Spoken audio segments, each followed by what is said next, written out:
this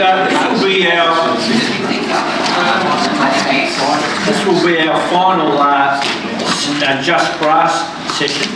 As I mentioned in the previous session, yesterday was more of a hands-on practical sort of day. Today has been looking beyond the musical requirements of running a Just Brass program. Thanks to Phil and Joe for doing a great session for us this morning.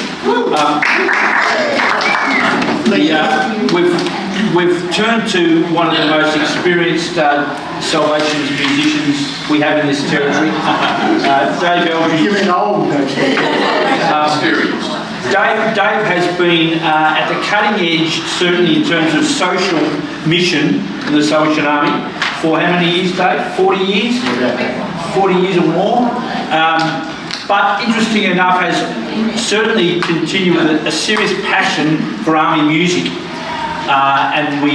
So he's one of those sort of unusual Salvationists, I suppose.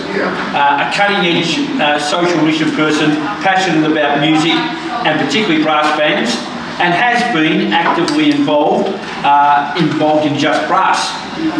Initially at South Barwon, and then now certainly more at the Geelong Corps. And so certainly has a breadth of understanding of what works and what makes a Just Brass program happen. And so we thought it might be a great way for us to round off our Just Brass sessions. Thanks, Dave, for your willingness. Will you please welcome Dave? I've never taught in Just Brass because I'm not that patient. I'm surprised, Ken, you didn't mention that I was in the staff band. Oh, sorry. You didn't mention that for me either. He was. For 3 years, and I went in on the condition that he didn't audition me. And with true Ken Waterworth tact, he said, I know you won't play the bit you can't, so I'm safe. I went away with Preston Youth Group many, many years ago. I would have been about 20. And I was on second euphonium to this young jerk who was about 15. But he could play all the parts, I just played the bits I could play. We did the 1812 Overture in Brisbane, the bandmaster got lost, the band got lost, the only mug who didn't get lost was young Kenneth at 15. He kept playing with the bits that were on the chart, and I thought that was an unusual approach. Thank you. I have been around Just Brasses for a fair while, and I've seen how programs develop. It is a unique program, and it's a good program. It's one of the few programs we've got that people really want in the community, because you're offering them something that they often haven't got, particularly in primary schools. I'm just going to do a few things, just a very short session, and then we're going to have some people from Just Brasses share about their programs, and then we're going to have a panel where really you're all the experts on Just Brass. So I just want to point out a few things. The first thing I'll point out is I'm an IT idiot. Where are these buttons that are supposedly pushing up and down? This is my granddaughter. Yeah. See these two? She's very fortunate to make it to 19. There have been moments. Thank you, Chelsea, for your kindness and your technical skills. I want to talk a little bit about the genius of Just Brass as I see it, and then we talk about some of the issues. I think the first unique and fantastic thing about Just Brass is that it gets us into schools in your community. Not all programs are allowed into schools. Some schools are very selective about who is allowed in. And I remember many years ago, Campbell Salvation Army had a fantastic youth program when Ross Coverdale was running it. They worked very hard to get into Campbell High. It took them 3 years to get in. And in about the second year there, one of the youth workers did something very stupid and they got chucked out again. And you don't underappreciate the value and the privilege it is to work within the school setting, those of you who work in the school setting. I think one of the unique aspects is it's the joy of teaching young people to play an instrument, particularly one connected to the capacity to enable young people to share and benefit from belonging to a music group. And if you look at all the research, you probably all have read it, you know it. You know, learning a musical instrument assists you in all sorts of areas in your life, maths, literacy, numeracy. Playing in a group adds additional things to that. It's another layer to that, about working in a team, about building your social skills. It's a social education that can't be replicated. A sporting team and a music group are two places where young people can learn the sort of what we call soft skills that prepare them for life. And you know, I remember hearing once a police commissioner in Victoria say, we very rarely arrest kids who are in a sporting team, regularly involved in a sporting team or creative group of some sort. You know, because they have something in their life that occupies them, that focuses them, that gives them a place to belong. I think another of the genius aspects of Just Brass is it enables us to create non-threatening, forgive me, I've got a bit of a cold and it's echoing in my head, non-threatening settings for building relationships with young people and their families. You know, we are dealing in a community which is secular and multi-faith. Most families are generations away from being in church. You're talking a strange language when we talk church language to a lot of the people who come into our programs. But here's a non-threatening setting for kids to be involved and for parents to be involved, more importantly. We took about 9 or 10 kids from Just Brass to JCAC this year. 9. Chelsea? 9.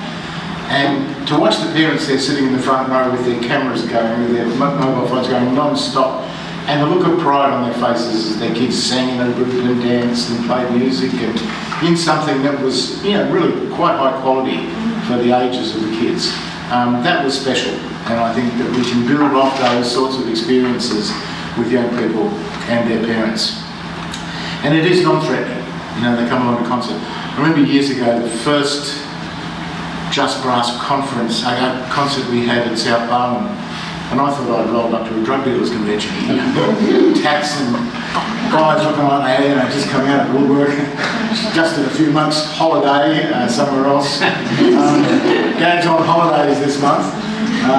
But it was the creation of a community that we don't normally mix with, and it's a broad community because some families are quite well off, some families aren't. Come into the band setting, you know, you're judged on your ability and your commitment, and you know, that's sort of fitting into a non-threatening environment. And as I said before, we are in a secular community, having the opportunity to work in that community and in a multi-faith setting. I want to talk just for a moment about the multi-faith thing. And I know some cause struggle with this. We ran programs over at Brunswick Salvation Army for many years. And we ran a lot of programs, and a high proportion of the kids were Greek Orthodox or Muslim. And they were government-funded programs, and so it was definitely a multi-faith, multicultural setting. And we had to learn a whole lot of things. We had to have halal lunches. We had to think through how we talked around particular issues. And it's the same in some Just Brass programs. We've got 2 Muslim children in Newcombe, and one, both fairly new, aren't they, to the program? Yeah, probably about like a month. Yeah. And one of them was desperate to go to JCAC, but Dad asked the question, is it religious? Mm-hmm. And we had to say, look, yes, it is. It's a Salvation Army camp. It's a church camp. There will be religious settings. And we did talk to the leaders of JCAC and thought, okay, if we can take him, and one of our leaders will take him aside for the church services and things like that. Would have been difficult because it's interspersed throughout the program. But Dad said, no, I'm not really comfortable. We'll run a day camp or something special for those kids so that he can be involved and his mate can be involved.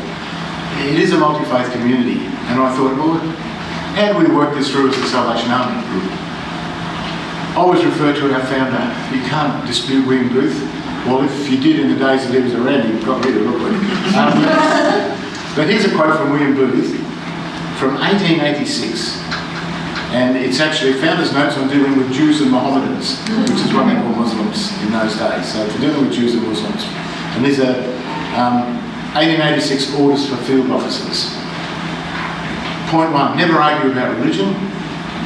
Point 2, in personal dealing, ask whether they're living up to the light they've received through their own faith. And point 3, be ready to simply explain your own experience. That's 3 great bits of advice. You can't win in a religious argument.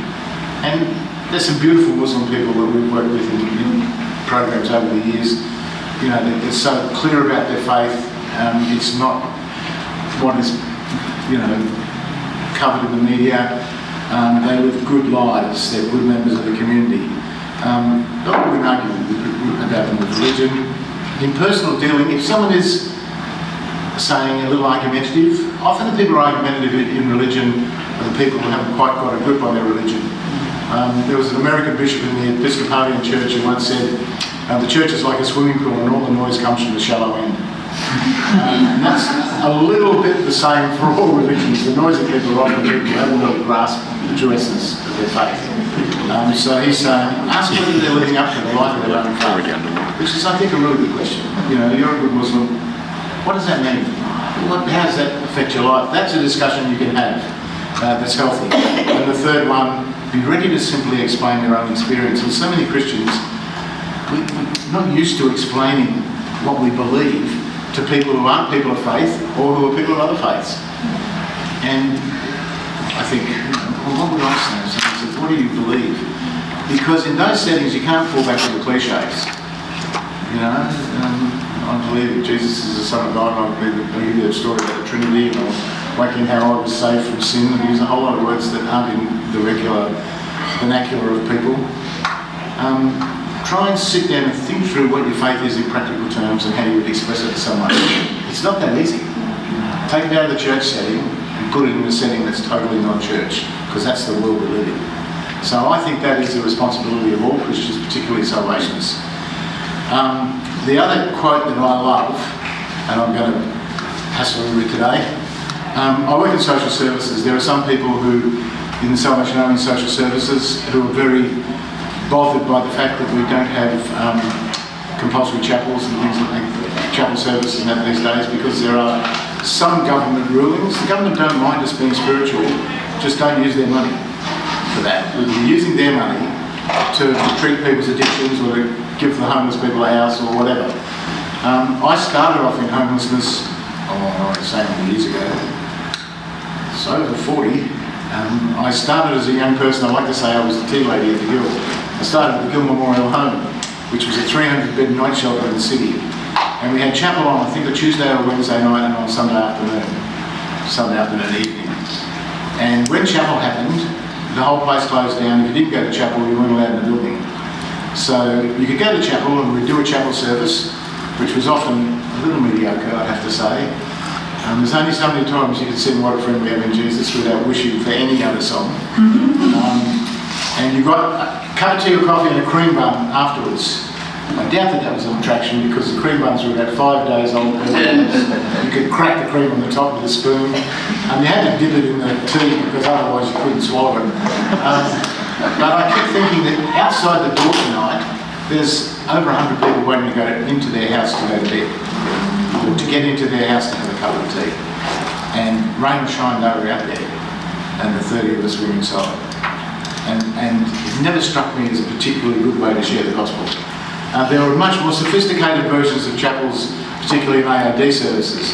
But we have to think through how we're going to do it differently. And we need to be careful that our social programs deal with what they promise to deal with, which is people's addictions and housing and poverty and pain. And our churches are places where they want to belong because of the connection they've had with us through the program. And now, it's the same issue for any church that runs a charity. And there was a great quote from Pope Benedict. Now, if I was a Catholic, Pope Benedict would be my favourite pope. He was a bit bossy. Pope Francis much better, But he said this, Pope Benedict: charity cannot be used as a means of proselytism. Love is free. It is not practiced as a way of achieving other ends. But this does not mean that charitable activity or community activity must somehow leave God and Christ aside. A Christian knows when it is time to speak of God and when it is better to say nothing and let love alone speak. He knows that God is love and that God's presence is felt at the very time when the only thing we do is love. It is the responsibility of the church's charitable or community organisations to reinforce this awareness in their members, so that by their activity, as well as their words, their silence, their example, they may be credible witnesses to Christ. And the key line for me there is let love alone speak. And when kids come into a Just Brass program, when they come into a Salvation Army AOD program, when they come into a Doorways, needs to be the nature of our relationship with people, the positivity of our hope that we give, that it is obvious by the way we relate and how we relate and to whom we relate that there's something special going on here. Brian Burdigan, who used to be the Human Rights Commissioner in Australia, once said to me about Crossroads where we worked, and he said it publicly in front of a few senior army officers, which I liked especially. He said, Crossroads is a program that values the worth of the human soul. So what we're offering in a Just Brass program is music, it is community, it is based in a church. So if you see those people in that church and you like them, there's other things there that you can be part of. But you've got to let the relationships speak, you've got to let the love speak through the relationships. And that's what will count. And two little stories, we're restructuring because Chelsea and a few other young people are a bit noisy, you know. They want to restructure the youth services in the core, and that's fine because it's very hard to mix a 12-year-old with a group of 18 and 19-year-olds. So we're going to have kids club, junior youth group, and a sort of young adult senior youth group in the core. When we started the year, we had about 5 or 6 kids coming to the youth group. There was a focus on Just Brass in youth group, and we've had up to 25. We regularly get about 10 Just Brass kids at youth group. You know, on a good night. 15. 15. Yeah. See, I underestimated for a change. Not like me. 15 kids along, and they'll be the foundation of our building relationships within Just Brass.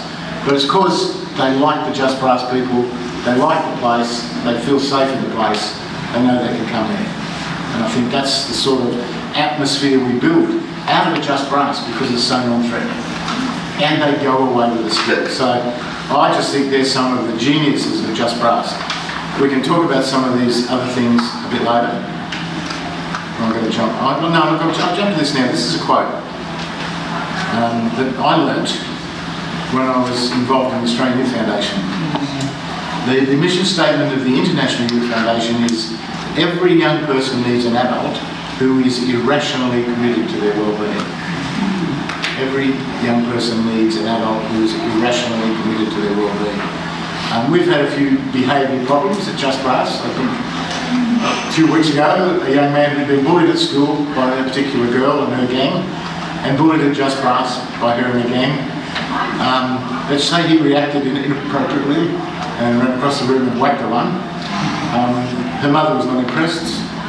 His mother was not impressed with his behaviour. Jono had to work through the issues with the parents.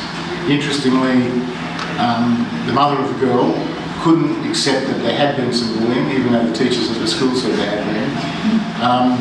And she wanted the boy chucked out of Just Brass permanently. And we said, well, no, he's not coming till the end of the term, but we don't throw people out.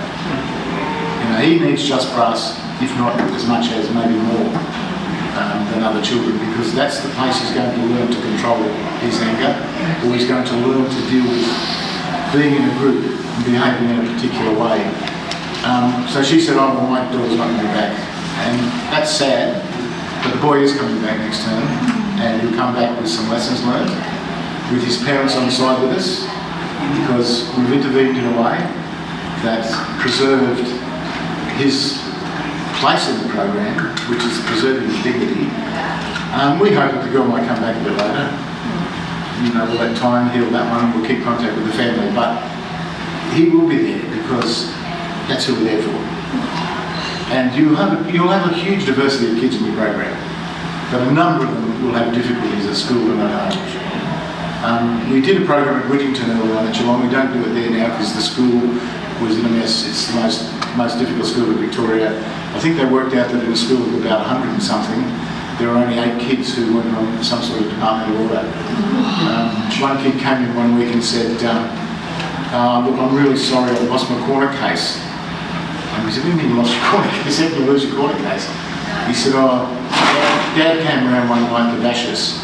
And I grabbed the corner and jumped out the window, but I forgot the case. And I thought, fair cop. That one has to be worn, doesn't it? You know, because that's the world he lives in. He was thoughtful enough to grab his corner, but most ready to well, it's Chinese corner. But that's, you know, you'll have that, and then on the other end, you'll have perfectly respectable families who just want their child to be part of music and are celebrating that. So I think there's some of the things about the program. Now we're going to ask people from programs now to come and talk, and then we're going to have a panel. And I think we'll start with Bundamba. Oh, okay. Can you just be heard without a microphone, or do you want to? I don't know. Sure. But I'll come out to the front. Yeah, it's just speaking to that one. I think that's the one that's working here. We don't have the IT team up yet. Hello. Yeah, good. Yeah, it's good. Yeah, I'll move to the side. Okay, I'm Martin Brown. I'm from Bundamba. In the last year or two, I was at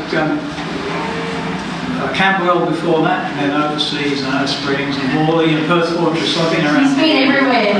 Everywhere. And as you can tell by the age, in fact, when you mention Dean and people like that, I used to teach them when they were at music camp before they packed over in Western Australia a long time ago, and Bill McAllister. Does he still work there? Good. So you can tell. I'm at Bundamba teaching just brass, but it's not. I would say it's not a typical just brass, and it's probably not just brass at all. But because it had a link with a school about 5 years ago, I believe, Riverview Primary School. It didn't, the people doing it were okay, I know them now, I wasn't around at the time. The evidence is there that they did some good stuff, but there's no one there now from that program after about 5 years. Well, there's one young boy actually, he's 13. And they started a new one a couple of years ago. I'm not the leader, by the way, I'm just one of the teachers. Just happened to be one of the teachers. And I enjoy going away for a weekend's holiday, so here. Brad Strong is kind of the motivator and the organiser of the corps. Bundamba Brass, just brass, is linked to a school, but they don't get lessons at school. It's called, I have to write this down because I never remember, Himba Yumba School, and it's an indigenous school. Not just Aboriginal, other nationalities as well. They have got room to have lessons at school. They don't have a music program. They don't intend to have a music program. You can't let the kids take the instruments home generally because you may not see them again, or they'll come back different shapes, and that sort of thing happens. We've just, after about a year, let a couple of kids take instruments home, and we hope they'll be coming back next Tuesday. So they get one lesson a week with me in the day. Well, let's say there are two groups. There's a day group. It starts at about 12 with lunch. We give a fully cooked lunch. My wife cooks that. I was hoping to get someone else because I get her food at home. But she cooks that. They all have a nice meal. Some don't get very good meals at home. They're the sort of kids you talked about with the father coming with domestic violence and things. So they enjoy their meal. In fact, some come to Roberta and say, "Oh, thanks for the dinner. That's the best food I've ever had." And it's just a basic meal, you know. So they have that. Then they have, and it's been up to 24. It goes between 14 and 24. It's not like reduced to 14. It might be 14 this week and 24 next week. And I'm the only teacher. And they have about eight cornets, half a dozen horns, a couple of basses, a few trombones, and I teach them all from the front with the cornet in my hand. And it's murder. For an hour, it's absolutely terrible. And they don't take their instruments home and practice, but they do come every week. They want to come back. Every week they come back. They get bussed in from the school buses them, we don't bus them. The school actually gives me a little allowance now, which is very nice. Keeps me going for a while as a pensioner. But the Just Brass program is more than music, as you know. In fact, that's an offshoot of it, really, the music side. There's other things that are happening with those kids. It's a school where kids can't sit still for more than 5 minutes, and they'll sit there for more than half an hour now. And sort of listen and play some notes, and you can recognise hot cross buns, and you can recognise Merrily We Roll Along, and you can recognise quite a few things now. But that's only about as far as we go at the moment. There is a night group which they have the option to go into if they graduate. And basically after a semester, 2 terms, they all graduate. You need to come to that night group. They get picked up by their school bus, but they don't want to come at night. I think they want to come at day because they're missing school. I'm not sure what it is. But the school lets them have the whole afternoon. So they don't come at night, so they still come to the day group. There's some new ones, so I've started again with all the learners and these kids that can play just slightly ahead of those learners. It's just not working. Gary and I are talking about it all the time. We've got to make something happen that they can get better, they can graduate, they can play better, even though it's not about music. It's more about being involved in the core. Now, the thing with the core, it's a great core. It's a largish band, largish songs. It's a traditional core. Nice worship group, pretty nice core. But there really are no programs for those kids to go into. The youth group is an older age group. These kids are a younger group. They can't suddenly link to like junior youth group because we don't have one. I don't think. There's no Sagana sections anymore. The only thing I think kids are involved in is Sunday school. Kids Sunday school, and they don't come on a Sunday. I mean, a lot of these kids are very spiritual, but not Christian necessarily. Aboriginal people. They're very respectful. We have the youth worker comes in and does the devotion and praise. They're very respectful during that. They just know they've got to keep quiet and listen and take things in. Behaviour at school is improving. They're very polite with the meal. Thank you very much, all that sort of stuff. Love the meal. It's just a great setting. Now, at night time, we have our own kids, which is only a few, plus a couple of graduates from before, plus some that can come at night time. They come twice. And they have the different tutors, like I will do the band, Brad might do the band, Suzanne, who's a teacher, music teacher, does one group, Todd, who's a very good bass drum player, does another group. There's about 3 or 4 other people there that do small classes. But we've really, at this stage, not got any goals to do anything. I like to call it not just brass in a way. You won't like that because I do singing and I do lots of other things. And another thing I do as a feature of the thing is holiday camps, 3-day holiday camps. I did at Canberra too, where I also did just brass. The kids will come in for 3 days in holidays, 40 of them, and they'll learn all different sorts of music. I had Susanna up to do dance. They did guitar, they did brass, some do conducting, just having a go with the band, just for fun. They all come to that, they love it. But I don't see a future not necessarily looking for this, I don't see a future as going into the Salvation Army band. I don't think that's the way these kids are going to go. I do see a future of some becoming Christians. I give myself as an example. When I was 11 in England, well, I know you can't think back that far, but it was, there wasn't things around in those days. I was in a little town gang, if you like, from my little suburb. State housing, like Bowden. State housing, I lived in a Nissen hut. There was an old prisoner of war camp. And we, just a load of kids would get together and probably do some very bad things actually, I can tell you that. Most of those kids actually ended up going to a hospital and to jail. But one day the Salvation Army came to our street, played open air and invited people to go to an outpost, which I went. And my brother and sister went. And they offered me a chance to learn Crotch. And one person taught me, Ron Heather, the YP band leader, taught me. And from that result, several things happened for me. I became a music teacher, I became a professional musician, I've travelled around the world into loads of music, I've taught me everywhere, and there was one bonus thing that happened. Do you know what it was? I became a Christian. So it worked for me from that initial just brass, you could say. So it can happen to people and change their lives. So any questions about you can ask me in this section? Well, we're going to have a panel, so we'll get Martin and others back. Do you mind if we just close the curtains? No. Yeah, you can see me up again now. You missed the best features. Oh, do they move? They might Why have do to they rotate. move? Wait a sec. Do you want them? I think this does it. I could be wrong. Hey! Voila! You look better than that. Where's Kurt Day? Dean, do you want to come and talk about Castlemaine? Get some ideas of it. And don't just sit there smiling, Matthew. Because Ken's aren't here, can you have a chat about handball? Just what you do there. Thanks very much, David. Castlemaine, for those of you from other parts of Australia, is about half an hour the Melbourne side of Bendigo. Now, without going into all the similarities and boring you with, yes, our program is pretty much like yours, I think we can sum it up by saying there's probably 3 points of difference between our program and the norm, if you like. One is that when a child brings their registration form back and says, here it is, I want to join Just Brass, or their parents do or whatever, my automatic response at that point is, the next step is, I will now come around to your house with some instruments and we will select the instrument in your home and have our first lesson there.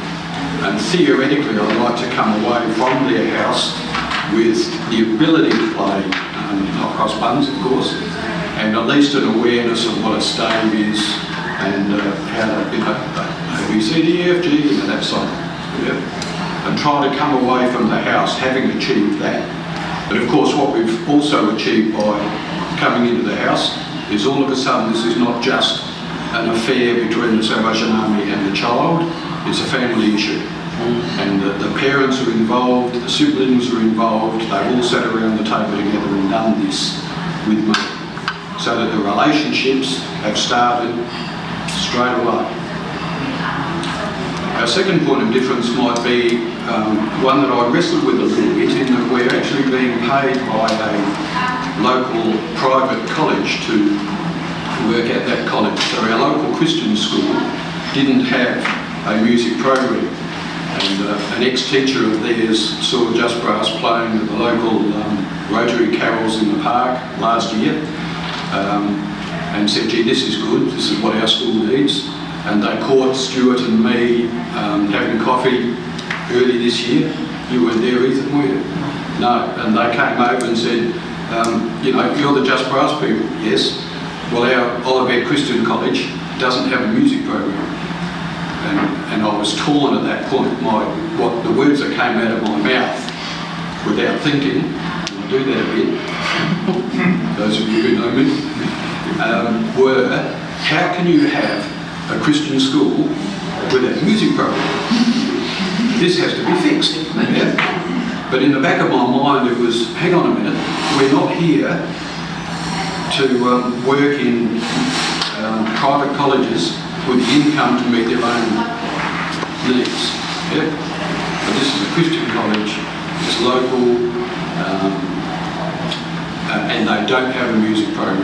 And as a matter of policy, we don't go into a state school if they've got access to a music program. We don't think we're in the business of putting music teachers out of work.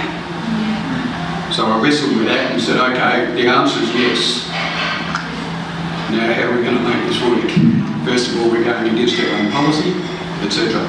So eventually we sat down and had a meeting with the principal. If we've got 12,000, well, it would cost us that much to employ a music teacher and a music program. So yes, okay, we'll provide all the instruments, the tutor, the books, whatever. So that was the start of first term. We started at the beginning of second term, and Central Victoria has a new brass band at a Christian college. And our third point of difference might be that we've recently started out of Just Brass and these kids that are hanging around, we started something called Just Game, which you might not be aware of. It's just like Just Brass, but instead of Just Brass, it's Just Game. And it's just board games, that's all. So we're doing those monthly now. It's aimed at the older age group. As we've all done in our Just Brass programs, bent it to make it fit, so that it's all age groups now coming in and playing games. But that got us 31 kids to our third attempt at that a couple of weeks ago. So I think that's our 3 points of difference. Thanks, Dave. Sorry, Dave. Can you come to the room? Just talking about netball. Yeah. Because Cancer are going to be here, but I think they're going to leave early. I can't see them anywhere. I think I had to go to the airport. Yeah. Tell us about netball. It's a great place. I should come visit. It's, I guess it's been 2015, I think, and Greg Saunders started a program up there. It's previously been Orange and done something more. So yeah, I guess at the it feels like there's a pre-COVID and post-COVID scene. But yeah, I guess we have links with 2 primary schools and 1 high school. The high school has been more recent, as we found, I guess the progression of the children going from primary school to high school has been a bit of, they just drop off at times. So to have that link with the high school where a number of the kids go has been great to kind of keep that continuity. I guess we go to those schools and we have our normal tutoring in groups, and then on Wednesday afternoons we have an hour session 4 to 5, which we have band practices. I guess, coming here has been a good reminder of things that we need to reinstate, such as more gathering around food and building community through food, so afternoon teas and dinners. So we had that. We dropped the ball on that a bit, but just to kind of re-envisage also links with our youth programs and things that are going on there. It's been an interesting journey. More recently. I guess previously we haven't done as much in Queensland. There's a lot of instrumental music programs in schools anyway, so that's probably a point of difference to other states. Most schools, if not all, have some form of, whether it's strings or multi. So in some ways, there's less of a need in schools for our program, but it's happened, and it's been more in a, I guess, parallel universe. But more recently I've been working with the departmental employees to kind of work together and to supplement what's been going on. So it's been an interesting journey there, trying to just to balance things and see how that's going. But it's been great to see our Just Brassies have more opportunities than we can provide just by ourselves. Whether that's been taking part in the departmental fanfare competitions or other events like that. So that's been encouraging to, I guess, partner in those ways. What sort of competitions? So fanfare is like the Department of Education's all schools, district kind of Stanford, that kind of idea. So we wanted to find an opportunity. Which is interesting because Victoria's not doing too well in some of the school music programs. I mean, there's not a lot of primary schools in the Geelong area that have a music program. They'll have a teacher who does singing maybe once a week. So it's dedicated instrumental. Okay, well, I'll just ask one more question, and we're going to go to a sort of in-table panel. So people throw questions and people can answer them, but do you have a youth band and a junior band or a beginners band, or how do you keep the older kids involved? Yes, it's been an interesting challenge. Yeah, so we have certainly the beginners level and intermediates. We do had a shiny brass, the high level youth band, I guess you would call it, and then having the senior band there that a number of kids have kind of transitioned into has been encouraging. So we don't have a lot of tutors or involved, so that at the moment it's just Ryan and myself mainly taking the band practices.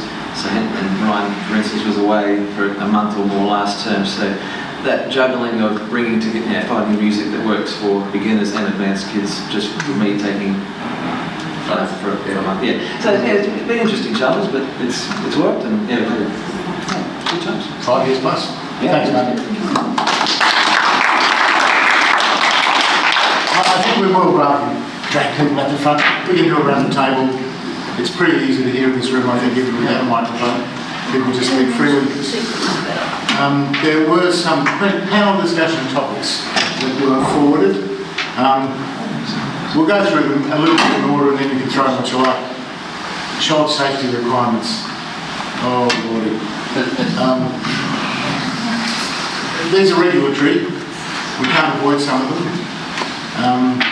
I think maybe the army system is not processing things as quickly as we might like, but I think they're a given. I do want to say, however, that the requirements of the police check and the working with children's check are the minimum standards, and pedophiles are primarily people who haven't been caught. So, you can do all the police checks you like. What you need to develop in your programs for young people and children is a culture of awareness. When something looks a bit iffy, or when a child comes to you and says, I'm not comfortable with that person, you have to listen. It's that communication, it's that awareness, it's that people being aware of what grooming looks like and things like that. And look, you need to be careful not to make it such a feature that it disturbs the flow of the program. Now by that I mean, you can be hyperactive in that space and still miss kids. I think we need to be really aware that at the centre of any teaching program, learning program, school program is the young person. And secondarily in our programs is the parents. And we do need to develop a culture of safety. But really the child safety stuff, that's a minimum. The rest is how we teach each other, how we listen to each other, how we watch things, and how we listen to children. We got in a mess in the Salvation Army in our children's homes because we didn't listen to children. And because we bought the going game, which was government-funded homes, children's homes, to the absolute minimum. And we accepted that, the whole sector did. And everybody who ran children's homes had abuse in children's homes. And we were one of the largest providers, and we had abuse. And kids were talking, but we didn't hear them. Because we believed adults over kids. And I think when a child says something, and I say particularly young females, because they tend to be more alert than young males, who are generally preferred, let's be honest. Hear them. You know, it's a lesson hard to learn. Just Brass is an inclusive and diverse community. Some of you may have no Muslim kids, have no Buddhists, have no Chinese, have no Greek Orthodox, have no whatever kids in the program. That's fine. You still have an awareness that it's a secular world.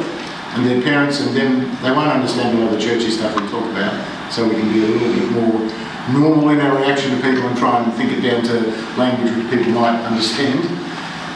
Where you do have a multi-faith environment, then learn off the parents, learn off other people in that faith who you trust as responsible people.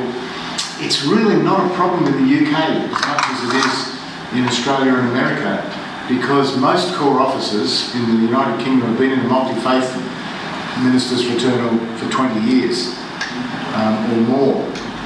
They've learnt to listen and learnt to share in those settings.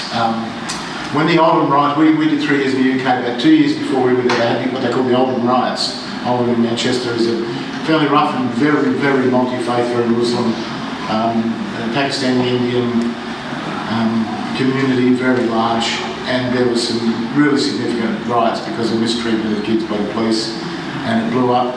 And it was dealt with by the Multi-Faith Council, because at that table you had the imam, you had the army officer, you had the Baptist minister, you had the Catholic priest, and they were the guys who stepped into the police and said, "You're not doing this right," stepped into the communities and said, "Let's calm it down." So they've learnt over there through 20 years and some hard issues, how to deal with a multi-faith community. We don't know. Geelong, be kind. We've been in Geelong about 20 years now, not quite 20, and another 10 will be locals. It was a very regional community.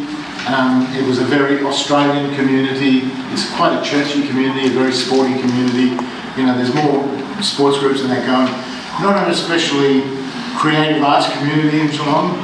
It's hard to go from football to musical comedy, although there's some musical comedy and dance groups emerging now and growing.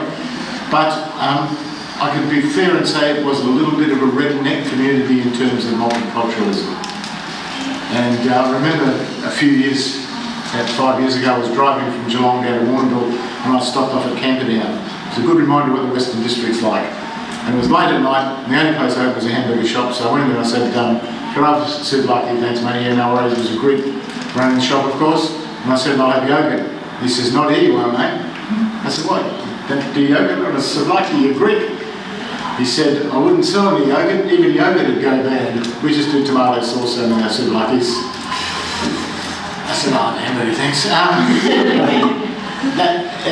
It's that sort of community still a bit in Geelong. But every taxi driver, every 7-Eleven worker and 5,000 international students have introduced a significant number of Indians into the community, Chinese people into the community, South Asian people into the community, and suddenly you'll see changes in the way people relate to each other. And there is a pushback from some parts of Geelong, but generally the community is saying, "This is pretty good." When we came to Geelong, you couldn't get a decent Chinese meal. You certainly couldn't get an Indian meal. Now, the best meals in Geelong are Indian restaurants because they're run by Indians. But it is a changing multicultural community, and the group that's struggling most with that change is council. And the group that's doing not bad are churches. Because very early on, the Anglicans in particular got involved in the migrant refugee situation and were blending people into the community. So we do need to learn about how to be inclusive and diverse. There's a lot of changes in young people's lives from the time I was young. I can barely remember it, but mental health issues, significant issue that need to be dealt with. We need to have strategies or people that we can rely on to inform us when kids are struggling that way. Gender diversity is something, again, I don't fully understand. The kids do. Or even I asked Chelsea, she's my advisor on gender diversity, and I say, what's this mean? She says, I don't know, I just call them what they asked to be called. That's the technical advice she's given me. But it is an issue, and I think we just need to be sensitive and find people who can give us good advice and not to overreact. Somebody told me that their child had come home and said they were a wolf. And my sensitive reaction was, we'll drop them off in the forest, they'll tend to themselves. We were joking. But certainly, there are issues that are beyond some of our understanding, and we need to find someone who can give us good advice. And I wouldn't underestimate that. And in terms of the mental health, I see Just Brass as a great program for building resilience. For kids to achieve something, to belong to a group, to learn those hard things about living in a group, and in a way that's more sensitive. Well, Ken's a bit behind my generation, but we grew up in brass bands in the army, and you got taught. I sat next to Wake McLeod for some time, and John McLeod would quickly inform me if I was out of line, in a very humorous way. You learn when to speak and when to shut up. But you learn how to behave with people of all ages. You learn to speak in public. And people have said, even of my daughter, you speak to someone in public. And she thought about it, she said, I was doing that in junior soldiers. I was reading things aloud, I was having to give my testimony, we were doing little plays. We've been really fortunate to have grown up in the Salvation Army that had an exposure of young people to those sorts of things, and we need to figure out how to keep that. But music sections and bands and singing groups and worship groups, they're the places where people learn to perform in a team, be part of a team, know when to speak and when to shut up, start to look at a crowd and say, if I'm going to entertain that group of people, what might they want to listen to?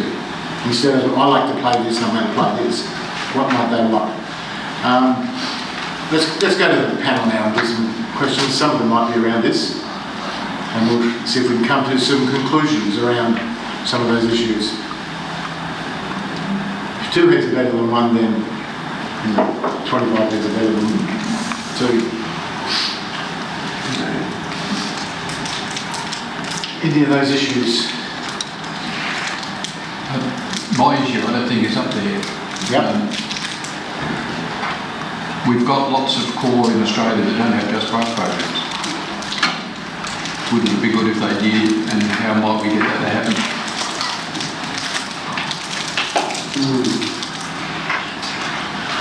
Unfortunately, we've got cores in Australia with no musical ability within the core.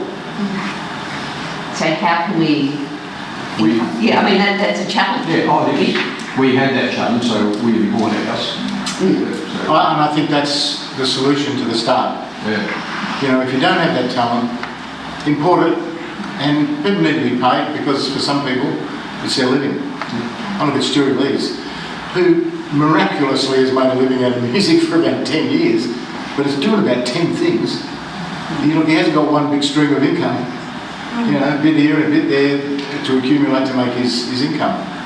He even sings in the country band. What a sacrifice.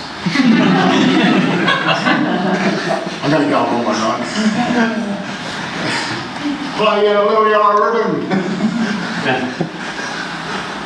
I think that is an issue. Look, can I say something about the Salvation Army? We're great copycats. We're plagiarists. And where things are successful, people will borrow it. What you have in Just Brass is almost a franchise you can borrow. It's all there. So if you import some musicians, people in the core can organise around the franchise. And I think franchise is a cheapening word because it's much more than that, but what I'm saying is it's all contained, it's self-contained, and it can connect in to your setting. And they will all be different. One, because of the way they start sometimes, how they start, what group they start with. Two, because of your community might be different. You know, you might, if you have a source of young people that's not a school, and that's the easiest place to start there, but it's got us, this is not a white big ant. This is a community enterprise. It draws people into a healthy living organism, which we hope our cores are, and will become if they do more programs like this. The other promotion thing is maybe promoting stories, Ken. Yeah. You guys do that regularly, don't you? Tell the stories of something that's The successful. other thing I was going to say, Ken, you might want to speak to Just Move for those core that don't have sort of the brass. Yeah, I acknowledge what Dean has to say. It'd be great to have just brass programs in every core place, but sometimes it is according to the personnel you have to work with, but certainly it doesn't necessarily have to be just brass. Sometimes core have to identify something else that may work. You're just something. Yeah, just anything. And certainly, I know there's a program over at Fremantle, which is a guitar program that Robertson, Darryl, that he runs there. There's certainly Just Move. There's a dance program. We couldn't call it Just Dance because that would have already been copyrighted. But we're working with a core in New South Wales at the moment to start up a Just Move program. So I think it's about finding what fits in that local sort of setting. I think Just Brass continues to be the flagship for us, but I don't know that we necessarily have to be locked into that. If it's not just brass, what just could it be? That's what makes me feel I'd like to ask Dean a little bit more about Just Games. Is that what you said, Dean? You've got Just Games? Yeah, Ethan introduced us to that, so well, it might be better to get Ethan to answer that question. He's a bad boy, Jack. No, so Just Game actually originated at Reservoir Court, which is northeast of Melbourne. And it was created by two of the soldiers there at the time, Matt and Esther Atkins, who are actually now the core officers there. And it was sort of a similar thing where you're talking about how finding something that works within the community. Something that Matt and Esther were really passionate about was board games. And so it started off just in their house every week. Once a month, people would come around to their house, play board games, and it would lead to conversations about Jesus and this and that. So then, once they became core officers, they wanted to get it established as a program. And now I think there's 6 or 7 cores that run a Just Game. So it's like once a month, people just come and play board games, and these are people who had never stepped foot into church before. And it just leads to great conversations. And once again, you can tailor it for your community that you have. So Reservoir is 18 plus, whereas Castlemaine is now all ages. All ages. So yeah, it's just a sort of similar thing where you're adapting to what your core needs and what your community needs. And how long has it been going? So Matt and Esther probably started it about 10 years ago, but the actual branding of Just Game has been 3 or 4 years. So. See, I wouldn't have thought of that because I'd rather have my fingernails pulled out than play board games. Let me say that the international students, we bought a whole box of board games out and they are engrossed and they're playing every week by choice. Whatever session we have, they'll finish up with board games because it's a safe way for them to sit around the table and know someone. So yeah, interesting. And we did try and introduce video games at some point, but we've tried to stay away from that because just it turns out the board game itself is so good for social interaction rather than just staring at a screen. Just gaming is something kids do. Yeah, do it anyway. Yeah, exactly.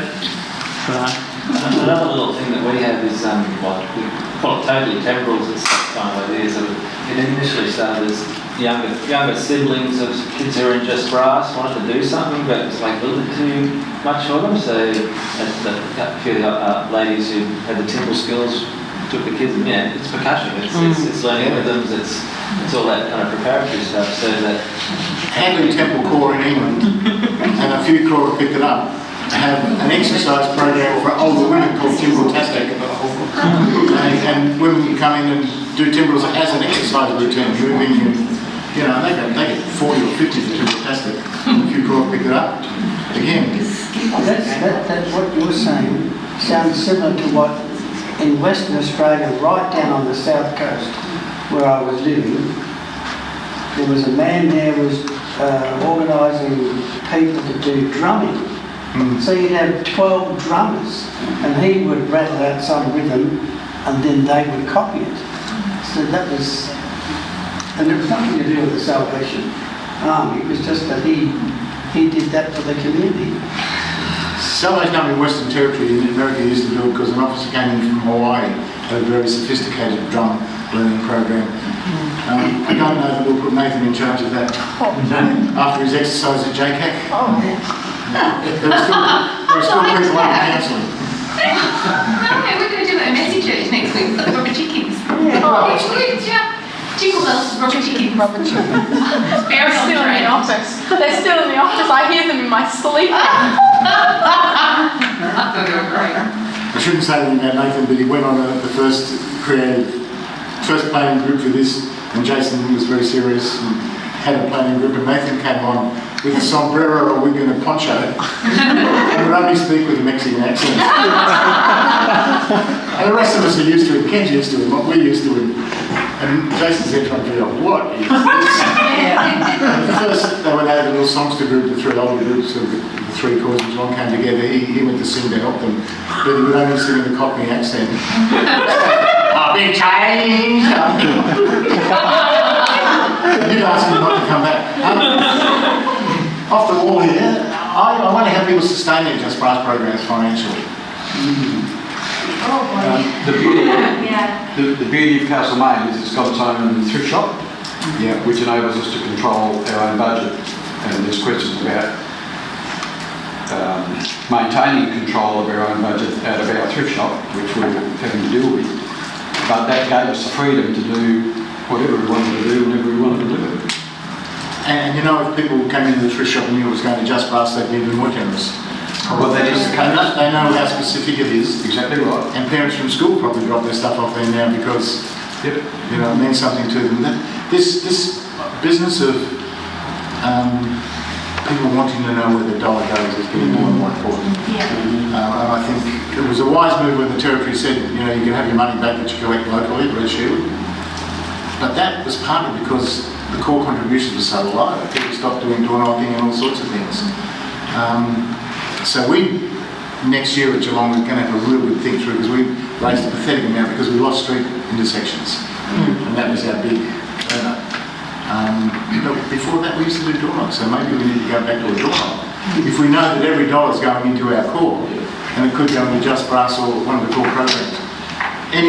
Had any success with council grants? No, I tried that for 2 years in case they were just wrong the first year. We found our council not interested in brass, or they wouldn't give us seed money, they wouldn't give us any money to keep going. They say, no, we've already got other brass brands. No, but this isn't just a brass band, this is, a program we're providing for free to a disability school. And we were the Jesus box. And no interest at all, but I did get, I got the seed money and 2 years of funding from the Hugh Williamson Foundation. And then they gave us another 2 years of funding as well, which I had to go and beg for. And we've used some of our Red Shield money, but we are going to run out of money in 2 years, and I don't know how we're going to keep going after that. The PR department need to take it up. I was going to say, pester the PR department because, they sometimes come across small to medium donors. But you really need to get in their face. Because our PR lady is a Salo, which makes a huge difference. And she's incredible at her job. And she's not allowed to retire. She's turned 70, but she's not allowed to retire.